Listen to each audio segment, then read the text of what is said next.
All right, all right, all right. Greetings and welcome back once again. I pray everybody's doing well. This is Imuna, and this is what? This is Saul and David, David and Saul, part number 6. I keep saying, when am I gonna ease up on this series? But we're gonna let the chapter do what it does, and then we'll get to the part where it's sufficient. So let's go ahead and jump in this. Last time we left off, and I thank you all for your feedback. It encourages me to continue having this discussion. So last time we left off on chapter 22. And by the way, just even revisiting this text at a different time in my life allows me to reevaluate it. Sometimes we look at the text, not sometimes, most of the times, not only just the text, but our lives and experiences through a certain lens. Okay, for wherever we are. And people come to the text, or they come to the Bible, or they come to anything, a conversation, with a predisposition. Unless you have practiced to be unbiased, or you practice to be able to hear all sides, you're going to lean to one side or another, depending on what your inclination is. So this is when they say, look for fair judges. You cannot have a level of partiality in judgment. You have to be able to hear out the whole matter. So when you read the Bible at different parts in your life, there's some people who, I read through the Bible like 3-4 times. Okay, what part in your life were you at? Because as you continue to grow and as you continue to progress, you come back to the text with a new insight or a new lens, and you're able to see things you didn't see before. And that's kind of what's happening with me in this series. And I'm just enjoying the ability to go through it with you as well. So we're going to go ahead and jump in right now. We're on chapter 23.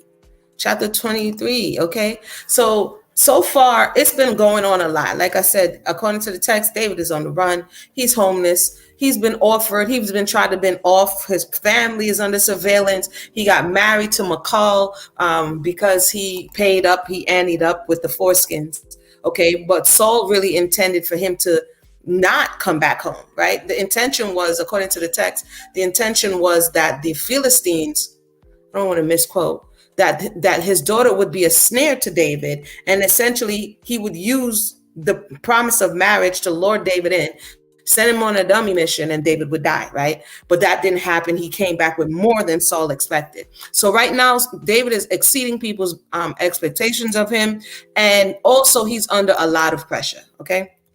So 23. Then they told David, saying, behold, the Philistines fight against Keilah, and they do rob the threshing floor. Wait a minute. I feel like I read this one already. Unless last week we ended on 22.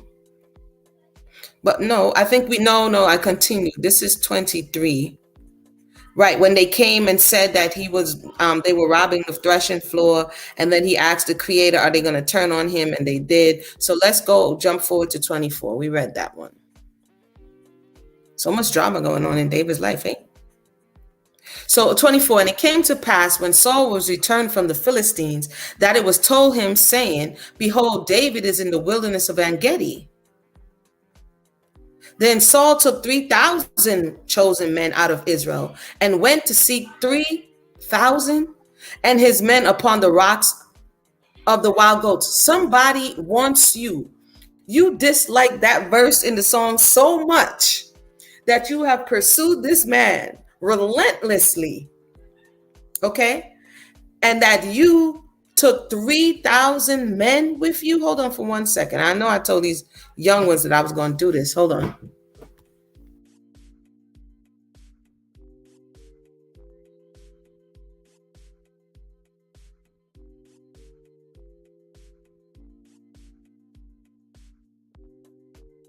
Apologies. Sometimes they be forgetting real quick, right?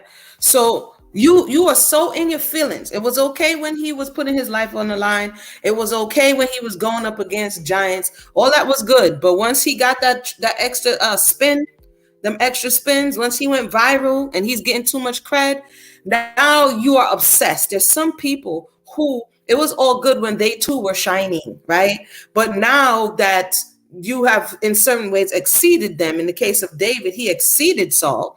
Now, it was okay when he was over there playing the harp and the violin to get the duppies off of you. But now when you feel he's getting too much shine, you become obsessed. This is what he's doing right now. And so much so that he has brought 3,000 chosen men to seek David, this one little shepherd boy, this one little warrior. 3,000. That's a lot. Welcome to those who just joined us. This is the sixth part of the series, Did Saul Hate David? And as we see, he did, right? By this time, we're like, Amuna, the answer is yes. Yeah, the answer is yes. Let's continue. And he came to the sheep cots by the way where was a cave. And Saul went in to cover his feet. Now, it's a euphemism to my understanding. Cover your feet is a euphemism for going to the bathroom. Even though he was pursuing him with 3,000 soldiers, he had to let loose real quick. Okay? So Saul went in to cover his feet. And David and his men remained in the sides of the cave. So David is like a wild, he's wild, he's rogue, he's been outside, he's been in the elements, right? And he's living by the seat of his pants, really, him and the men that are following him. It goes on to, so his is a couple hundred, Saul has a couple thousand, right? And the men of David said unto him, behold, the day of which the Most High said unto thee, behold, I will deliver thine enemy in your hand, that you may do to him as it shall seem good unto thee. So they were like, yo, David, the time there, a time now, all of this running will not run no more. Elif, what's going on? Elif says, David apparently slayed 10,000, so Saul was undermanned. I don't know. Is this speaking to what's going on, Elif? Is it speaking to David as a warrior, or were the women yeasting because David was the young boy on the block, so they was hyping his head up? We don't know why they put that line in the song. All we know is that song caused problems. And I don't know if you guys saw my interpretation of the song, but that's also up on my shorts here on YouTube, because I had to figure out, what was the song about, but I don't want to get distracted. So let's continue here.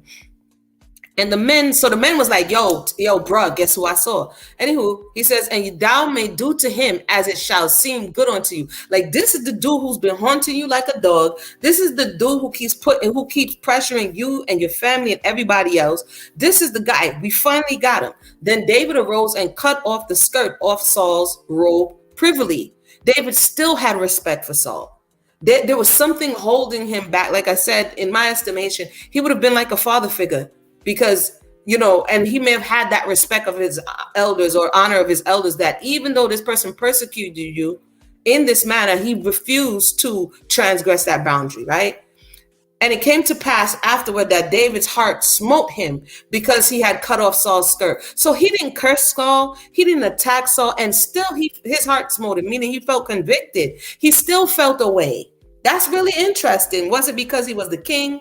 Was it because he was his elder? We don't know. But the text says that he still felt guilty because the person who was abusing him, he did something that he felt like he didn't have the space or wherewithal to do. 6, and he said unto his men, the Most High forbid that I should do this thing unto my master. And I think that's really what's holding him back, is that he realizes that Saul, even though he's bugging and his system is not working correctly, he is still his employer. He's still the one who put him on. It's kind of like, like I said, in the music industry or in certain spaces, somebody may be tripping, but because they're the one who introduced you or they're the one who put you on, you have a certain type of reverence or respect. And had it been anybody else, you would have came at them. So in the beginning, it's not to say that David didn't change after all, but in the beginning, he had some restraint, right? So the Most High is anointed to stretch forth my hand against him, seeing he is the anointed of the Most High. So I think even more so than reverence for Saul, he had a reverence for the Creator at this point,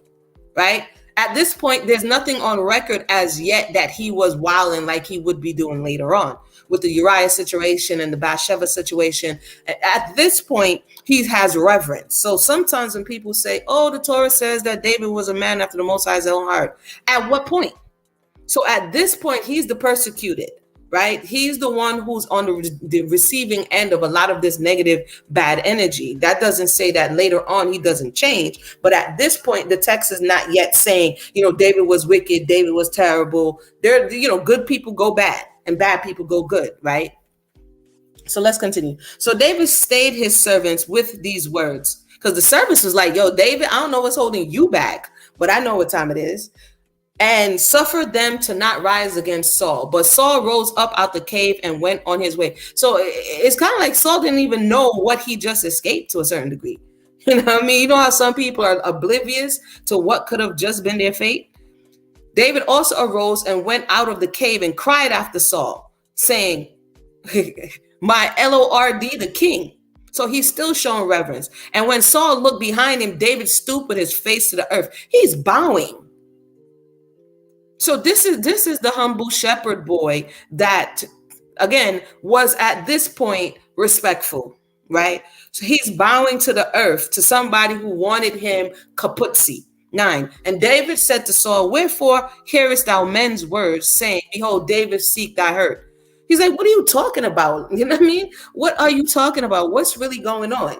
He, remember, in a few chapters before, David is having this conversation with Jonathan, like, yo, what's good with your pops? He is tripping. Jonathan is making him all kind of promises and false promises that don't worry, ain't nothing gonna happen to you. We know Jonathan guy is out of control, okay? But David now has an opportunity to address. And sometimes when somebody who's been persecuting you, if you had a family member, a mother, a father, a brother, a sister, a cousin, a co-worker, a person from your church, wherever, and they've been persecuting you, they've been telling lies on you, they've been scandaling your name, they've been doing all manner of madness and wickedness. And maybe they didn't physically want your life, but energetically they did. They kept coming for you day and night, right? And they do it under the cover. You never really had an opportunity to go face to face. And in this moment, you see who was pursuing who. So in this moment, if David really wanted that smoke, he would have like did what he needed to do. But in this moment, he has an opportunity to face his accuser, and he's asking him like, "What is wrong with you? Like, what's really good?" 11. Moreover, and some people freeze in this moment. After all, because sometimes the image of the person, the lore of the person, is bigger than the actual person, right? Or it's like we tend to make the enemy larger than life. And then when you interface with the person, you're like, well, wait a minute, this is the person who ruined your life or whatever the case may be. But in this moment, David didn't waste the opportunity by wholly running away. He turned and faced him, and he wanted to engage him in discussion. Moreover, he says, 11, my father see the skirt of your robe in my hand. For in that I cut off the skirt of your robe and killed thee not. He was like, yo, Benjamin, could I deal with you, What could I done, That's basically in my thought. That's what he's saying. He's like, but I didn't do it. So he's showing him like, I had the power, but I don't have that type of energy for you. It's you. It's coming for you. And these type of relationships do exist. Somebody could not like you just because, and all of that negative energy is coming from them.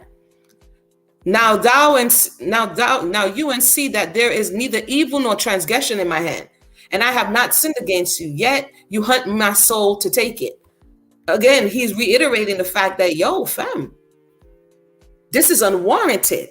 And I don't know if anybody here has been in a situation like that, where somebody is coming at you unwarranted. It does cause a little confusion in the mind, because you may have, like David, had opportunities to do them dirty, but you chose not to.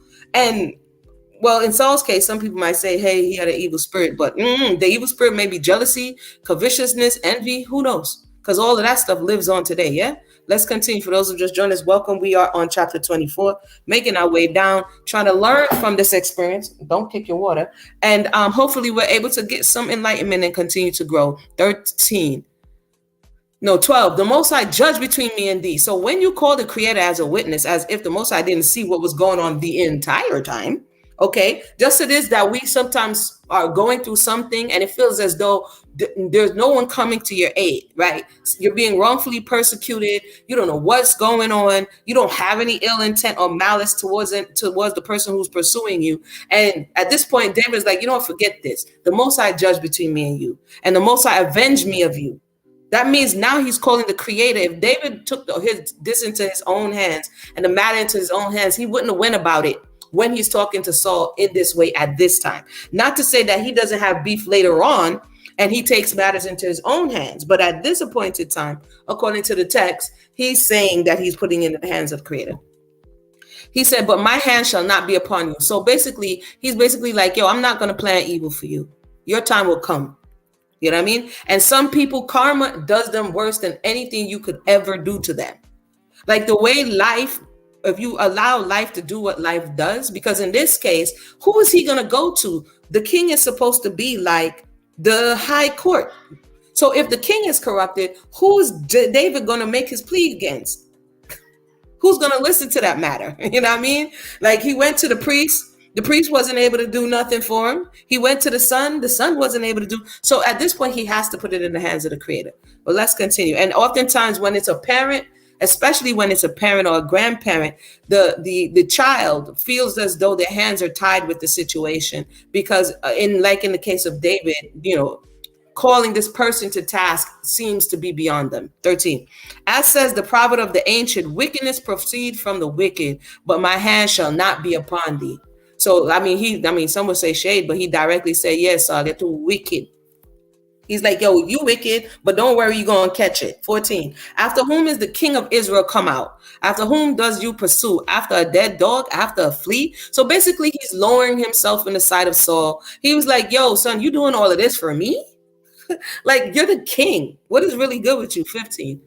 The Most High therefore be judge, and judge between me and you, and see and plead my cause, and deliver me out of your hand. And this is also to bring conviction to Saul's heart. If Saul is feeling in any way, like, bro, what are you saying? Sorry.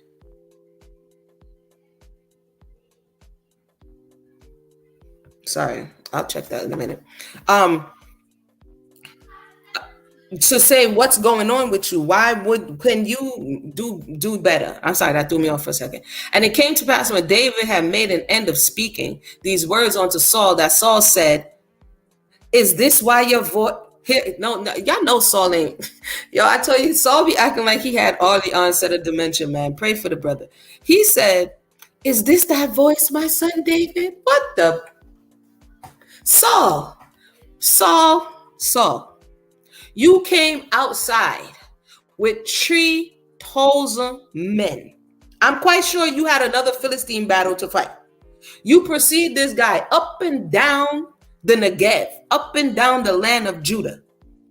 You hear he's here, you run. You hear he's there, he run. Now he's talking directly to you. You're going to talk about is this that voice, my son David? Huh? And Saul lifted up his voice and wept. You know something wasn't right with Saul. And this is sometimes when you hold people accountable, or when you put the mirror in front of them, in that moment, maybe in that very slim moment, they will pretend like they actually cared. And in Saul's case, after he did all this manner of wickedness, he even managed to squeeze out some tears. But did he really mean it? 17. And he said to David, you are more righteous than I, for you have rewarded me good, whereas I have rewarded thee evil. And we know that the verse that says that if you reward evil for good, that evil shall never depart from your house. Okay, so Saul is aware that something ain't right, you know what I mean, in all of Benjamin land. But yet still at the point where he's called to task, he's gonna, because he already knows that David, I guess it was humbling to know that David could have did you in and he didn't, but we all know it's not gonna last for long. 18. And you have showed this day how that you have dealt well with me. Bro, was it this day or was it every day? They said everything you asked him to do, he did. He was killing. It was like you were the head of the mob and he was killing people for you. He was going to battle for you. He was your runner. So this day, up until this point, they didn't say David did you dirty. I mean, later on is another story, but up until this point. So now all of a sudden, Saul is having an epiphany and he's over here like, you're more righteous than me. Let's continue. For as much as when the Most High have delivered me into your hand, you kill me not. He's saying really to himself, anyhow I did, me would I deal with you? Really? So he's like, yo, this is just the same way like people say, those who are still here that went through the transatlantic slave experience, right? Whether it be in Caribbean, South America, North America, and you can still cohabitate with the people who did you dirty, when if the shoe was on the other foot, they wouldn't have allowed you to persist. So that kind of brings a little disease, because you never know when the person is going to want to return, you know what I mean? Return that same energy to you. But Saul right here, I think he's popping a plea right now and realizing that he really fell into David's hands, like he was slipping. He says 19, for if a man find his enemy, will he let him go well away? See, he knew what he was doing. So one minute he was like, David, David, is that you, David? And then the next minute he's like, oh, if a man find his enemy. So how 1 second, David, you never did me no wrong, and then the next second you acknowledge that you are his enemy. Wherefore the Most High reward thee good for you have done unto me this day. 20. And now behold, I know well that you shall surely be king. You knew that before. You just wasn't trying to hear it. And that the kingdom of Israel shall be established in your hand. Swear now that now something's going on with Saul and his whole family, because all they want people to do all day long is swear. Sorry. Swear now therefore unto me. What? This is okay. Why do you want to go into covenant with the person who you did so dirty? You didn't apologize. You didn't make it right. You have your soldiers and your army all pursuing him. You tried to make him get slayed by the Philistines, and now you want him to do something else for you. After up until this point, him not doing you in was doing you a solid. Hear him now. Swear now therefore unto me that by the Most High that you will not cut off my seed after me. David, Saul, it don't work like that. Now, David here, it seems like he's about to, do something, but that was your intention. That was your thought process. This is what your actions and mentality went behind. And now you're trying to make someone else come into agreement with you that the thing that you wanted for them doesn't befall you. And this is where sometimes we get confused. When you violate other people, when you do wrong to other people, you want the person that you did the wrong to absorb that hurt and that wrong, and then promise that they won't return it onto you. But that's not how universal law works. That's not how it works. We sow and then we reap. So if what he's trying to get David to do, this is why he wants him to use his mouth and his words to bind his soul to a covenant, that he's not going to allow universal law to return to Saul that which he has done. And that you will not destroy his name out of his father's house. If you wanted that to be the case, Saul, you shouldn't have been running around town acting crazy. 22, and David swears, see, at this point, you go into agreements with people and you sin your own soul. It's like someone is doing something wrong to you. In many abuse cases, somebody is doing something wrong. Somebody is abusing the person. And then they look at the victim and say, promise me that you're not going to tell. So that's more abuse upon abuse. Promise me that you're not going to call the police. This is kind of what it is. Promise me that you're not going to seek justice for the injustice that I've done. So that even shows that Saul still, he wasn't in his right mind, because on top of doing wrong and knowing, you know what, you did wrong and this is going to befall you, he wants David now to bind his soul, which he did, to say that, hey, I'm not going to allow the consequence of the wrong to fall upon you. And David swore unto Saul, and Saul went home, but David and his men got them up onto the hold. Okay, so sometimes these things happen to people, situation and circumstances happen to people, and they become another version of themselves that they wouldn't have became had these adverse situations had happened to them. So in light of where you found him, and then all of the murder, all of the madness, all of the homelessness, all of the roaming around, all of the hot pursuit, that changes a person. When you look at the veterans and you look at people that went to war bright-eyed and bushy-tailed, and they come back damaged with PTSD and all type of things, you have people realizing, okay, you saw some things, and that's why your mind has been forever altered and changed. We can see that in today's space and time, and maybe they may not have had terms like PTSD, but we can see where and how it can affect someone. Let's continue. Let me do one more chapter. Let me know how you guys are doing out there in YouTube land. Is this landing? Are you vibing? Let me know. 25. And Samuel died. We already know who Samuel is. Samuel is the priest. They already the prophet. They already knew it was going to. The prophet. They already knew that Samuel leaving was going to be a problem, right? And all the Israelites were gathered together and lamented, and buried him in the house at Ramah. And David arose and went down to the wilderness of Paran. All right. So far, it's not so far so good, but it doesn't sound like much is going on. But wait, there's more.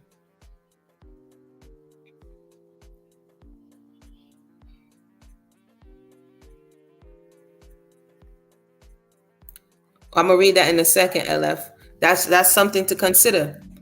That's something to consider. And I'm gonna read that in a minute. And there was a man in Maon whose possessions were in Carmel, and the man was very great. Usually, when it means very great, the man had resources. The man was rich, and he had 3,000 sheep. He had kesef and 1,000 goats, and he was sharing his sheep in Carmel. We all know who that man is about to be. So let's continue, okay? Oopsie. Now the name of the man was Nabal, and the name of his wife Abigail. Do we notice that up until this point, we read the whole chapter. Up until this point, David is not, stories that are being narrated about him is not showing him in a bad light. Okay? You were under Saul, you was following instructions, you came on, he gave you a jail, you leveled up, you got married. Up until this point, they're not showing you in a bad light. Okay, 25 comes, Samuel, who anointed you, he's gone. People lamented. David seems to still be out in the wilderness, because David, even though Saul is like, ooh, promise me, pinky swear, David, what are you still doing outside? He's still out in the wilderness. Okay, that means something is still going on because of this conversation we're about to see. Number 3, now the name of the man was Nabal, and the name of his wife was Abigail, and she was a woman of good understanding and a beautiful countenance. But the man was churlish and evil in his doings, and he was of the house of Caleb. Okay. Now the house of Caleb is significant, so you could definitely check that out as well. But for the sake of time, 4, and David heard in the wilderness, once again, outside roaming around, that means it must not still be safe to go back to your yard. Saul is still alive. And even though you had that little heart to heart, me and you shall never part, after you could have cut him off, it doesn't seem like you're welcomed home yet, right? Just by the way the story is going. Let's go. Like, my dear son, you have returned. And is that my son? Where am I? And David heard in the wilderness that Nabal did share his sheep. So again, the story starts off by saying Nabal had money. Nabal had kesef. David's in the wilderness. Let's put 2 and 2 together. And David sent out 10 young men and said unto the young men, get up to Carmel and go to Nabal and greet him in my name. Again, like I said before, his name was all over. Everybody is hearing and knowing about what this young upstart, now seasoned veteran in the army, what he's doing. People would have known that he's on the run. People would have known his issues with Saul, all of that. And he sends out representatives. Let me drink a little water here.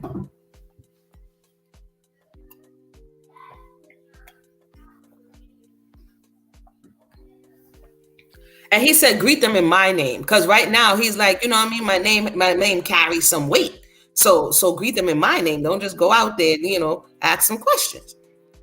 It says 6, and thus shall ye say to him that live in prosperity. What was David's, what was his motivation? Resources. Because now it's been quite some time. I don't know how long you've been out here roaming in the wilderness, but it seems that you have been out here as a nomad for quite some time. And it's not the most sustainable lifestyle.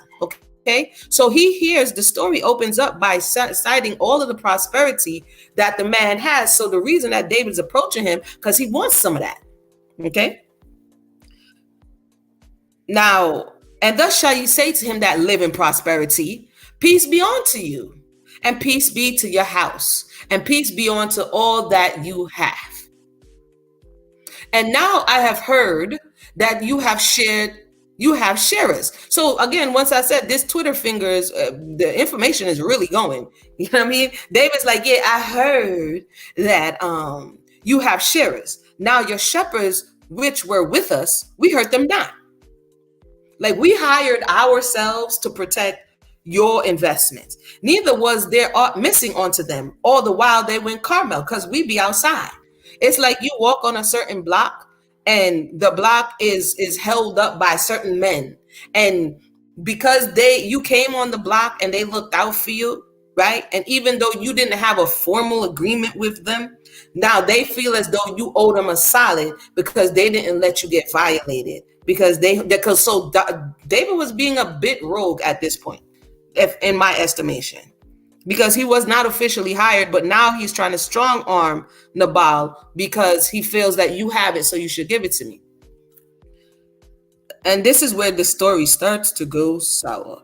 And now, so he goes on to say, we hurt them not, neither was there aught missing unto them. Like, that's what you're supposed to do. You're not supposed to hurt random people you don't know. What is this, Sodom and Gomorrah? Like, why are you bragging about what's supposed to be? You shall not, lie. You should not steal. Why would you want to hurt your neighbor?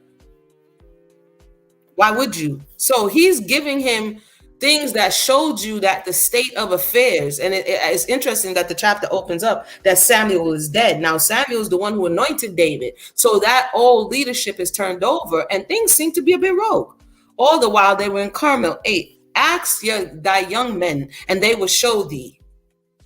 So he's like, yeah, just go ask them. Wherefore let the young men find favor in your eyes, for we come in a good day. Give, I pray thee, whatsoever come to your hand, unto your servants and to thy son David. He had a whole spiel. He had a whole like the young dudes who be selling candy on the train in New York. Like, he had a whole pitch, a whole spiel, and he figured that he could have asked straight, hey, can I glean in your field? Because that's Torah. But instead he decided to take the "you lucky I didn't hurt you" route, which may not have been the best route to take, right? Let's continue. Oh yeah, my. And when David's young men came, they spake to Nabal according to all those words in the name of David, and ceased. Imagine you have your things and you there minding your business, doing your job and your work, and somebody shows up and be like, yo, I saw your people outside. You know what I mean? And I looked out for them. And if it wasn't for me, they would have got done in. So I think you should give me something. Anyway, 10. And Nabal answered David's servants and said, who's David? I mean, that was a bit facetious and sarcastic. I think by this time they would have known who's David, but probably he's like, yo, who you? Like, what kind of pitch is that? Like, because the way in which the energy that it came in is like, you owe me, right? This is the energy that it was coming in. Like, this is a stick up. So Nabal says, who's David? And who's the son of Jesse? There be many servants nowadays that break away every man from his master. He may have been facetious. He may have been, LFC, I gave you a pass. Like, I let you live. This is kind of how David is having this conversation. Now, this man is wealthy, right? And it says all of the possessions that he had. That means he had to have been a shrewd or a diligent businessman, right? And if he was selfish, whatever the case may be, he probably would have taken offense to the way in which David is approaching him for a donation, for a charitable donation for the troop of David. You know what I mean? It's like, bro, you want me to give you a donation? Why are you what's up with the stick up vibration?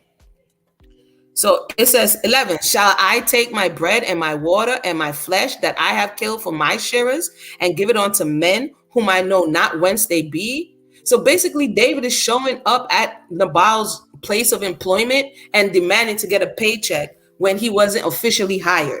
And this is the first time you're hearing this conversation. So in the approach, sometimes we approach one another or we approach someone who we think has it and we don't come at them right. We come with a level of entitlement, right? And then this doesn't necessarily go off well. You know what I mean? And so this is what I'm receiving from David based on based on Nabal's response. He's like, yo, this is the bread. This is the payment for the people who are actually working for me. I'm supposed to take their payment and give it to you because you didn't harm somebody who wasn't bothering you. 11. So David's young men turned their way and went again and came and told him all those things. Can you imagine how they came back and said it? Because, did they come and say it nicely or did they add some yeast to it? You know what I mean? Did they leaven the bread?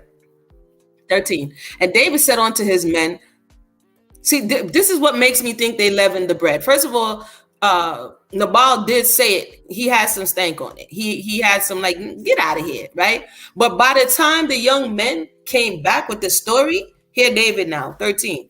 This is where he went left. This is where he's going left. And David said unto his men, gird ye every man his sword. Wait a minute. How did we arrive here? And they girded on every man his sword, and David also girded on his sword, and there went up after David about 400 men, and 200 are bold by the stuff. Now you're using the resources. This is where they say the abused becomes the abuser. Now you took that same energy that Saul, you noticed how he starts doing this after he has this face to face with Saul, after he sees that he could have dealt with Saul and he did it. It's kind of like Blau, how you like me now? You know what I mean? He feels empowered. He got the juice now. So now he's going to go and terrorize, or he's going to go and throw his power around on other people the same way Saul did to him, because now he's using the resources that is supposed to be used to protect the nation. Let's say against the Philistines. I don't know. Maybe against the Canaanites who keep attacking you. I don't know. Maybe. So he's taking the resources that's supposed to be protecting the nation as a whole and using them to stick up his neighbor. And I find this interesting that right after the conversation that he has with Saul, who had a similar energy of taking the resources and misappropriating them, he now is in that spirit. And spirits can be transferred, right? And spirits are transferred. So now he resorts to violence. Why? Because this is what he is known for all the time. He's running up and down in the field. He's into violence. He slew 200 here and 10,000 here. So now he has so much blood on his hands that his first response, according to the text, is that somebody doesn't do what you want. Oh, child, them never do what we want. Oh, man, go over there. Everybody take on your gun. Clearly your priorities are not necessarily in the wrong place, in the right place, right? Some people will say, but Nabal was wicked. That does not justify you coming to try to take someone's stuff because they chose not to give it to you. It doesn't say that to me, that's not justifiable, but let's continue. 14, but one of the young men told Abigail. See, the young men, that's why I said I think they used it up, because look now, they bring a story. So they must have ran back like, oh my goodness, I don't know what we've done. Let me go back. Nabal's wife saying, behold, David sent messages out of the wilderness. Again, David's on the run. To salute our master, and he rallied on them. No, okay, sorry, my bad. These servants are Nabal's servants. So they would have saw the situation. They would have saw what was going down. And they was like, ooh, this is not about to be good. So they went to the woman of the house. 15. But the men were very good unto us, and we were not hurt. Neither miss we anything. Now he's trying to justify, because he already knows it's about to go down. But this we were not hurt situation goes to show you that either other people were in the land that was causing this threat, or the nation of Israel is in the land that's causing the threat. You weren't hurt by who, servant guy? Who wasn't hurting you? What's really going on here, right? As long as we were conversant with them when we were in the fields.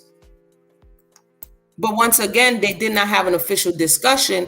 And sometimes people have an unofficial agreement and feel as though that this, quote, word of mouth can stand up in court. Like if they went to court, if they went to people's court, Judge Judy, if they went to people's court today and David put forth this case and said, Saul owes me, not Saul, Nabal owes me money. Nabal owes me some bread and some food and some wine. He's going to have to present a case that would support his claim that Nabal owes him. This is where the situation, I love saying the patois. This is where the situation goes left. If you have a claim, you have to be able to support it. You never had a discussion with Nabal. You were interfacing with Nabal's servants, and nobody, according to the text, entered into a contractual agreement, verbal or otherwise, with you. So in what way do you feel they owe you? Okay? So this is kind of what's going on. And sometimes it's implied. This is why you see a lot of situations fall awry with people, because they imply that, hey, I did this for you, so therefore you owe me, even if they never verbalized it in their mind. And so they feel indifferent when you don't show up the way they showed up, because you guys never had that discussion, right? And so this also shows us how to mitigate some of that, which is by being straightforward and direct about what we expect. You see it in man-woman relationship. You see it in friends. You see it at the workplace. People say stuff like, I just assumed. Well, I figured. That means you had that conversation all by yourself. right? So it looks like they were reasoning to themselves like, this guy got money. If we look out for him, he gonna be solid and look out for us. Everybody's not like that. Maybe you should approach them. Hey, it's problems out here in the field. For some bread and some wine, then we'll look out for your people. I have the discussion all the time. I use court as a standard, and people say, well, this ain't court. It is court, because any situation that goes awry, where does it end up? Court. Why did Moshe need to get 70 elders? Because he was judging matters. Court. When Solomon becomes king and the two women come to him with the baby, where did they go? Court. So it may not be officially a courtroom, but if we address things in a certain matter, sometimes putting feelings aside, then we'll be able to resolve issues and get some type of peace with us and be able to move on. But because we approach it and we're not approaching it from a logical standpoint to settle disputes, then they live on and live on, live on. Like in this case, somebody logically needed to say, hey, David, did you have a conversation with Saul? Did Saul agree to Saul? I keep saying Saul. Did Nabal agree to pay you? And if the answer is no, then how did you feel you had the right now to want to go and kill his whole household? I think it's projection. I think that David desired to pick on somebody else the same way in which Saul was picking on him. And so now this is projection and transferring those emotions of being pursued in such a way onto someone else. But that's just my thoughts. People might be like, Amuna, you psychoanalyzing. Well, if we don't learn nothing from the story, then why are we reading it? Right? We should be learning and growing. So let's continue. So they ran to Abigail like, yo, this guy is bugging. But the men were very good unto us, and we were not hurt, neither missing anything. As long as we were conversant with them when we were in the field. 16, there were a wall unto us by night and by day, all the while we were with them keeping the sheep.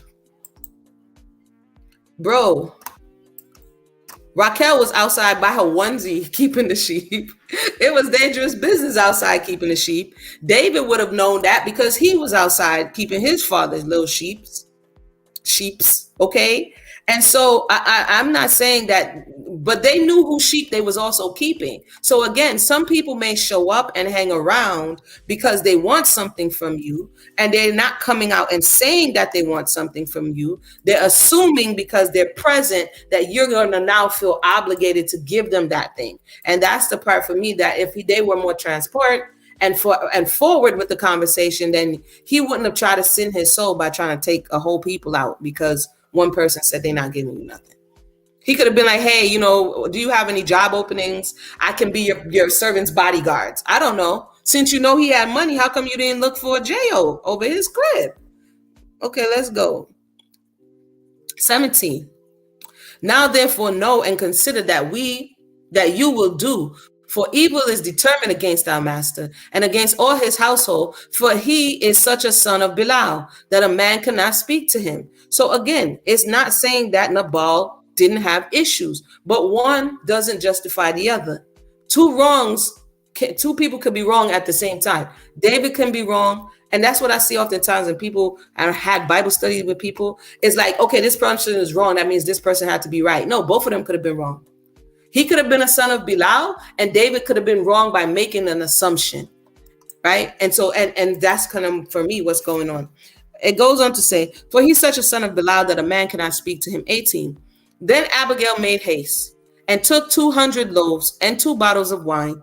She didn't get him much wine because, first of all, brother, you don't need to drink too much. You were already turned up, right? She only took 2 bottles of wine. And 5 sheep ready dressed. And 5 measures, so they had some curry lamb. I don't know what they was about to do. Kebabs. They was about to do something. And 5 measures of parched corn and 100 clusters of raisins and 200 cakes of figs and laid them on donkeys. First of all, they had substance in their house, right? They had substance in their house because she made haste and this stuff was already accessible. So she may have known that Nabal was not the best person, but he was a high value man. He was, I'm sorry. Oh gosh, it's late. Nabal was a high value man, fam. It's like what they say. It don't matter how he treats you. He high value. Nabal was a 6-figure dude. Let's go back and see how much Nabal was working with. Hold on, you guys. I just gotta prove my high value thing real quick, because according to the conversation that was happening a few months ago, high value just means you six figures, right? And he had 3,000 sheep. Remember, Saul came out with 3,000 men. Okay, Nabal had 3,000 sheep. That means he was the person you went to who produced wool. He produced food for your festivities. He had 1,000 goats. He had a whole curry factory over there. Okay, Nabal had kesef, big time. Because remember, when you go into feast days, when you're going up to Jerusalem, you have to have access to animals. For sacrifices, you had to go buy the animal. So Nabal was doing his thing. So let me jump down. He had high value man bank account. Okay, so maybe he was he was feeling himself and felt like he had the right to do so. And maybe Abigail was there because he had resources, right? So anyway, she puts all these resources together and she runs off to, where am I now? Here. She runs off with 2 bottles of wine to go try to appease David's anger. 19, because she probably also would have heard who David was. All right. And she said unto her servants, go on before me, behold, I come after you. But she told not her husband Nabal. Okay. So the servant came to her concerned. She was aware of the type of man that she was with. She took matters into her own hands. 20. And it was so. But it's important to note that she took the resources of the house and took matters into her own hands to go deal with the David situation. And it was so, as she rode on her donkey, that she came down by the covert on the hill. And behold, David and his men came down against her, and she met them. Again, somebody denies to give you something. What part of the Torah is the judgment is you try to take them out? This is where we start making up all of our different rules here, okay? So we know things are going awry. 21. Now David had said, surely in vain. See, he had ulterior motives for doing what he was doing, right? Surely in vain have I kept all that this fellow hath in the wilderness. Again, he had ulterior motives, so that nothing was missed of all that pertained unto him. And he hath requited me evil for good. Where did we just hear this conversation? This is why I'm telling you that this is transference. Where did we just hear this conversation? Sometimes when you can't say what you need to say to the person, you pick another person who you feel like you could pick on. We just heard Saul say the same thing. David feels as though I did no evil to you, Saul, and you turned good with evil. Okay, so now this is his first interaction with him, and he gets so mad that he wouldn't kill Saul, but he would kill this man's whole house because he denied you based on a conversation that you never had. Transference. So he's even using similar words that was said in the other chapter. 22. So and more also do God unto the enemies of David. Now David is feeling his strength. You know what I mean? Let me know if y'all hearing what's going on here. Am I bugging? Now David is feeling himself a little bit now. Now he's feeling his strength. He's talking about the enemies of David. Before he was the hunted, and now he's hunting. Okay. Now he's making swearing oaths. Before you just bound your soul, maybe you were pissed that you agreed with Saul to not kill any of his descendants when you already knew that Saul was off. So now you're going to go kill someone else's descendants. Maybe David shook hands with Saul when he swore. I don't know. Maybe he did. We know he gave his word.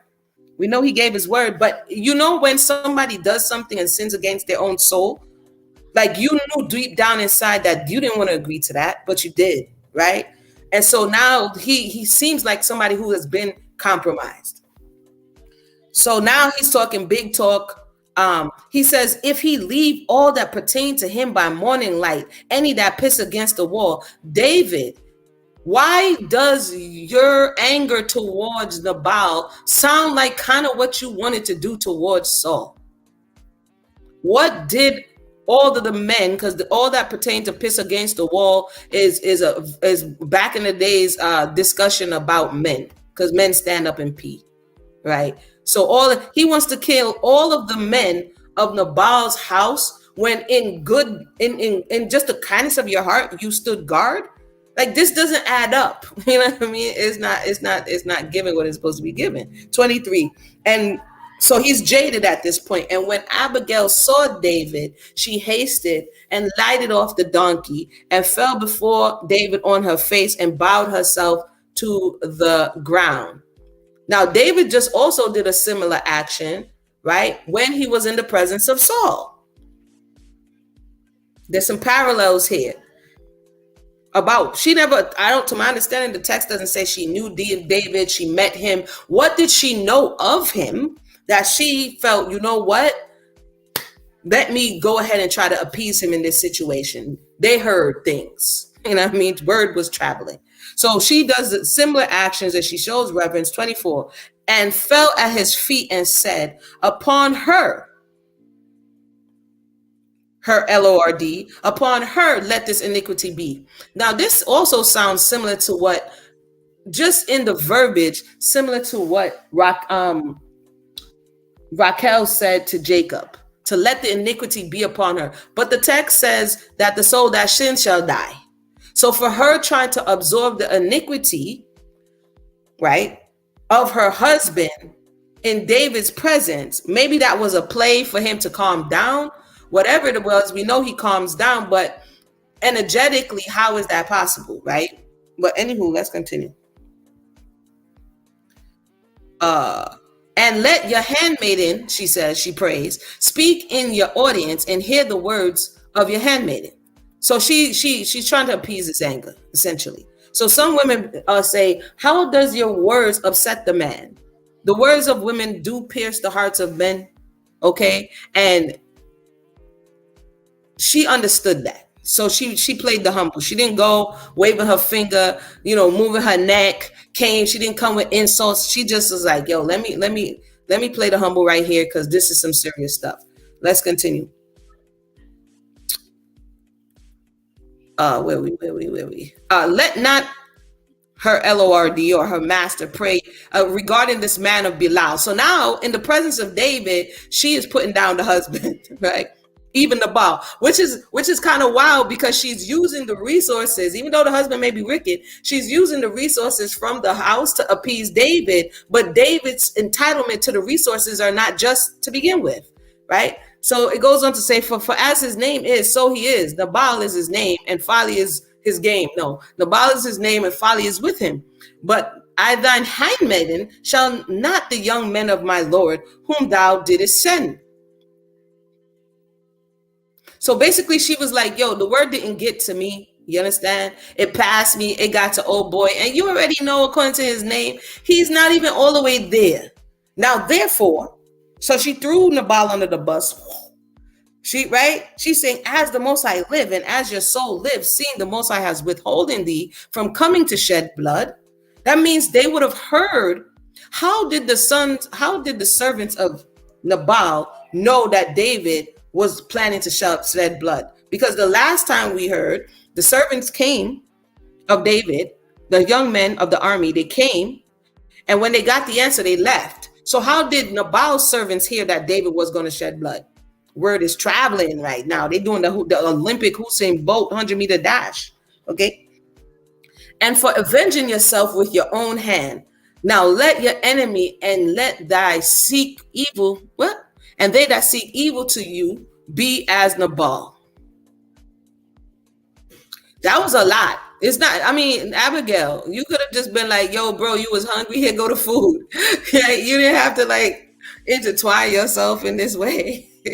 or maybe she's doing the Jonathan, knowing that David got next anyway, so she's trying to make good. Possibly could be some old world politics, right?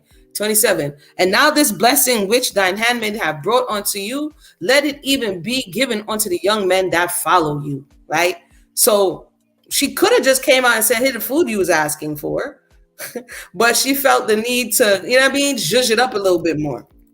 28.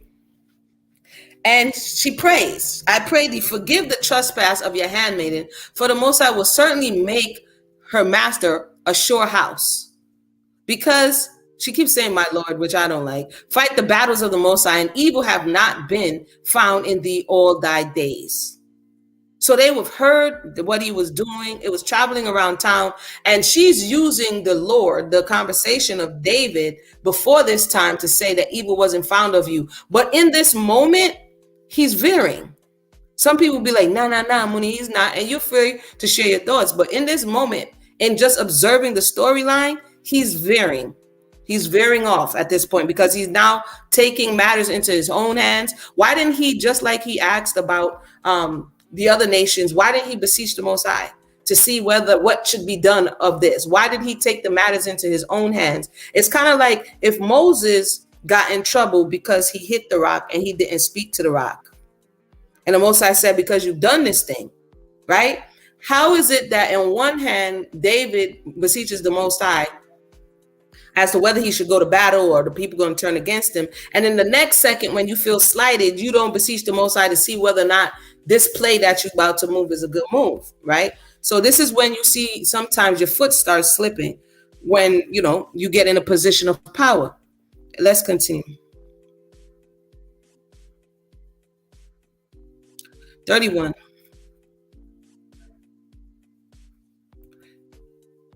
That this shall be 30. And it shall come to pass when the Most High shall have done to you according to all that good that have spoken concerning thee, and shall have appointed thee ruler over Israel. So she knows she's making good because she already knows where this conversation is going. That this shall be no grief unto you, nor offense of heart unto you. Neither shall you have shed blood causelessly. Or causeless, or that her master have avenged himself. But when the Most High shall have dealt with my Lord, she says, then remember your handmaiden.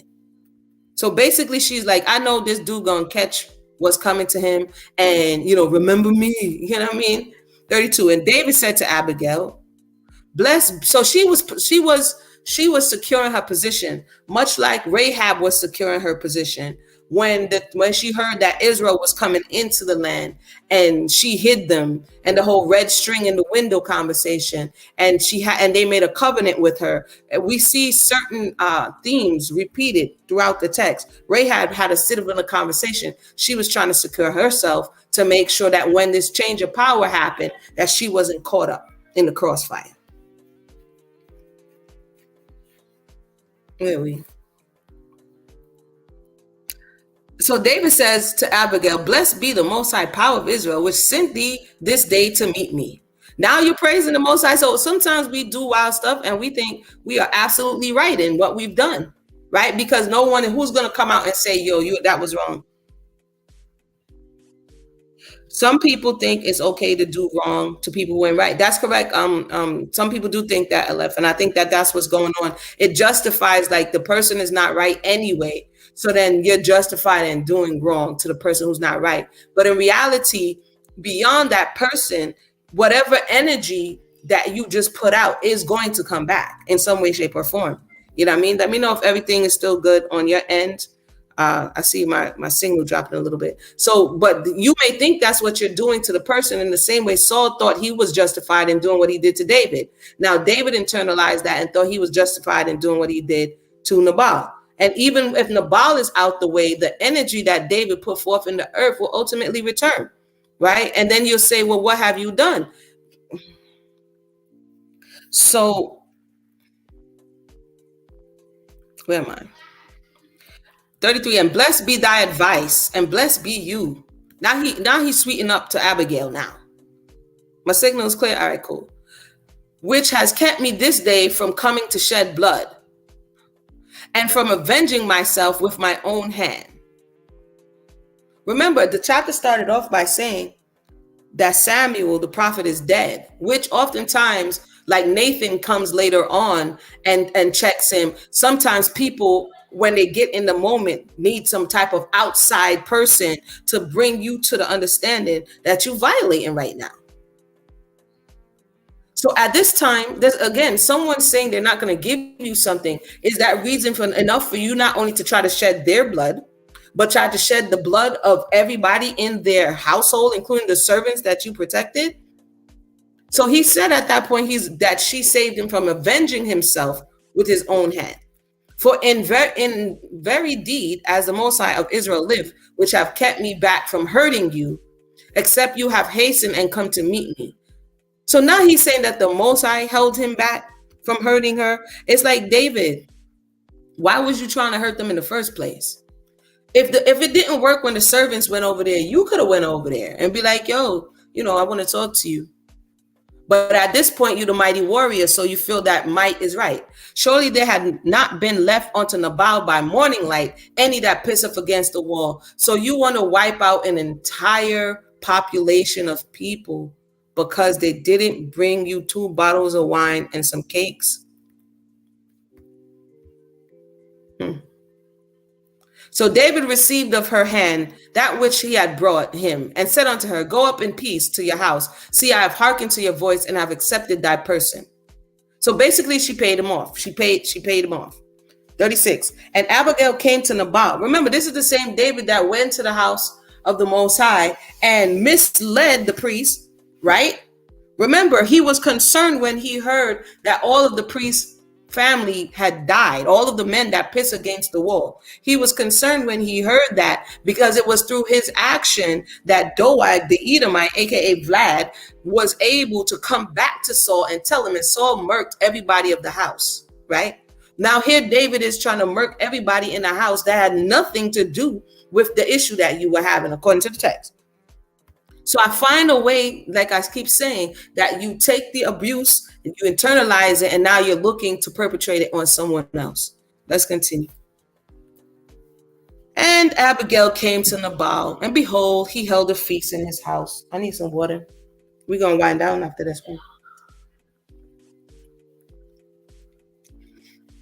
Like the feast of a king, and Nabal's heart was merry within him, for he was drunken. He must have been drinking them other 2 bottles of wine. Wherefore she told him nothing, less or more, or till the morning. She came in there, was like, this dude has no idea, right? It's the same way, again, Saul had no idea that David was that close, and David could have took him out. Nabal had no idea that David was that close, and David was about to take him out. This is why I think there's a parallel between Nabal and Saul. But it came to pass in the morning, when the wine was gone out of Nabal, so his hangover, he was coming to, and his wife had told him these things. Said David did come on here with how much man and him did I go kill you and everybody inside there? He was probably like, what? He had no idea. Like, he just got turned up the night before. He was over there eating his curry goat and flatbread. He was doing his thing. He had not a care in the world. You know what I mean? He was counting his sheep, wolves. He was doing his thing. Next morning, she tells him. It goes on to say his wife had told him these things, that his heart died within him. So he did the Fred Sanford. He did the Fred Sanford up in here. Remember, Fred used to say, he's coming, Elizabeth. He did the Fred Sanford. And he became as a stone. 38. And it came to pass about 10 days after that the Most High smote Nabal, that he died. So some people would be like, sister, Nabal is evil, and that's why he died. Well, his reward was what he would have gotten, but was David right for even the desire to do something that he did not have the right to do, right? So Nabal would have gotten his judgment either way. It says, and when David heard that Nabal was dead, he said, blessed be the Most High. So he's praising the Most High that Nabal is dead, that have pleaded the cause of me, my reproach from the hand of Nabal, and have kept his servant from evil. So David made this situation all about him, not realizing that the situation could have been dealt differently, right? For the Most High have returned the wickedness of Nabal upon his own head. Remember, the things you have, the measure by which we measure other people. So he needs to keep the same energy, because this same energy is going to come back. And David sent and communed with Abigail. What in all of comforting the widow after 10 days is going on here? This is when I think this chapter, what chapter is this? 25? Homie he's veering. The prophet is dead.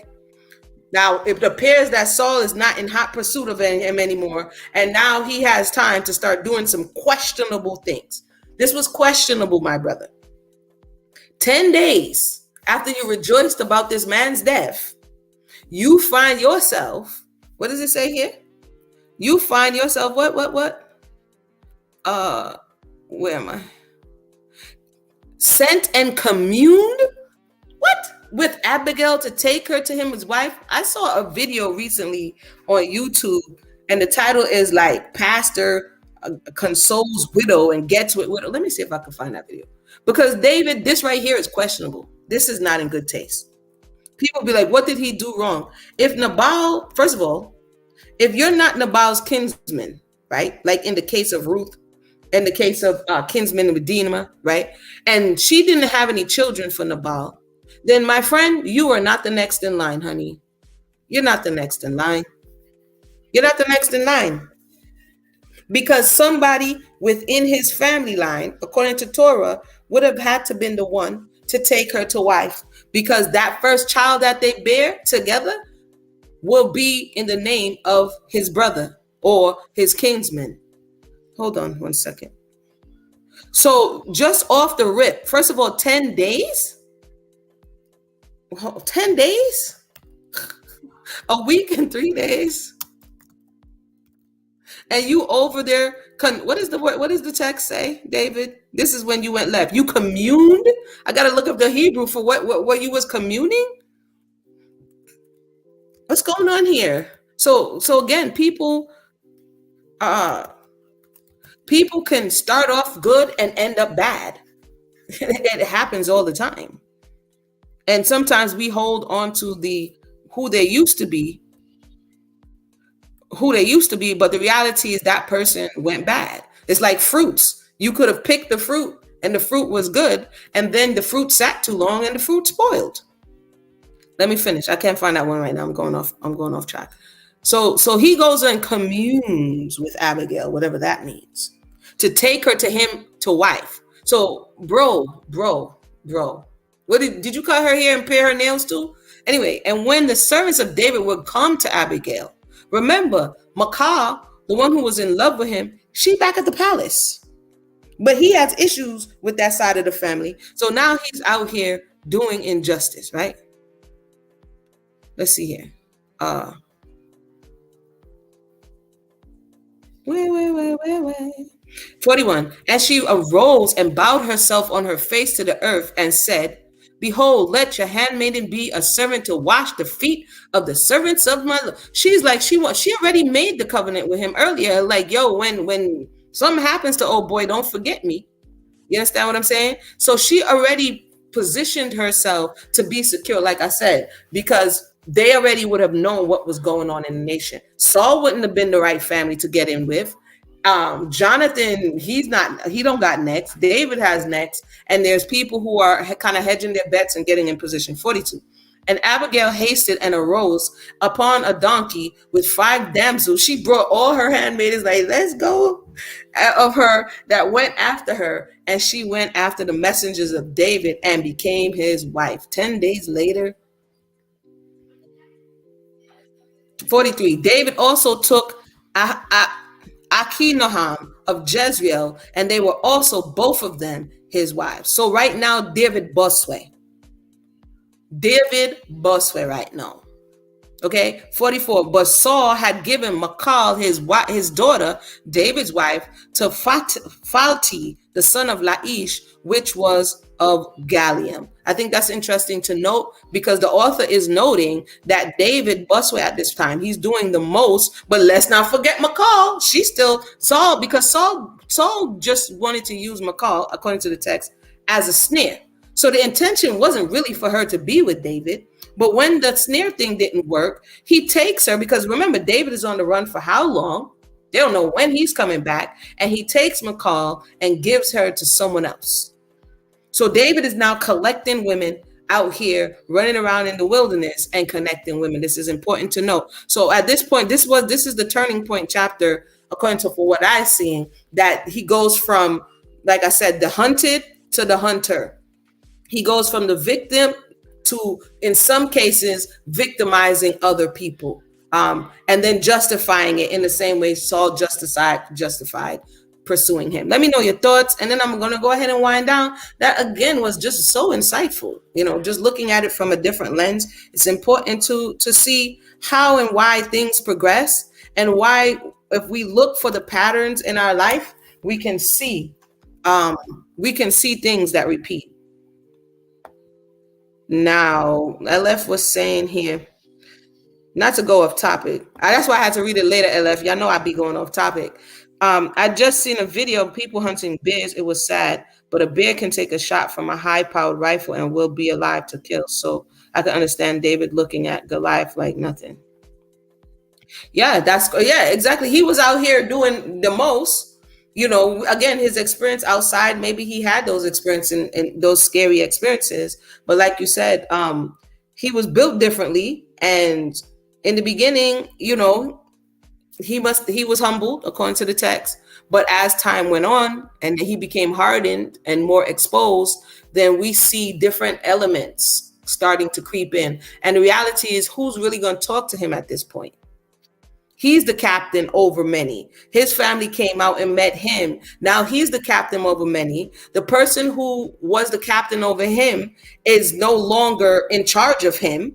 So to a certain degree, he's rogue in that sense. The prophet who anointed him is no longer alive. Jonathan is just willing to do whatever David wants him to do. So David really has no checks and balances at this point.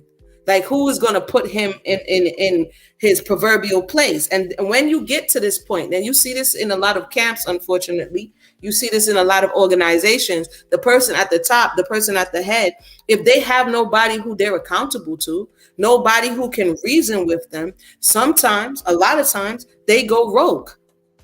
Why? Because they're beyond reproof. And that's not a good place to be. Like I said, all of the people who would have put checks and balances, his father, his brothers kind of played themselves. Saul mostly, because Saul's the one who gives him access to his army and gives him the ability to rule in this space. And who's going to talk to him? He tell the 10 to go over there and do that. They go do it. Saul can't come talk to him because Saul played himself. So we don't see his father. So at this point, until another prophet comes along, in the case of Nathan, who's able to come and tell him like when he did wrong, at this point in the story, we don't see anybody able to really check David on his behavior, and it's going to go south. It's going to go a little south. You know what I mean? So with that said, if everybody had any questions or comments, feel free to tap in. But if not, we'll go ahead and see you on the other side. What are we up to? 25? Yeah, we're up to 26 now. So with that said, everybody have a blessed day, and we'll talk again soon.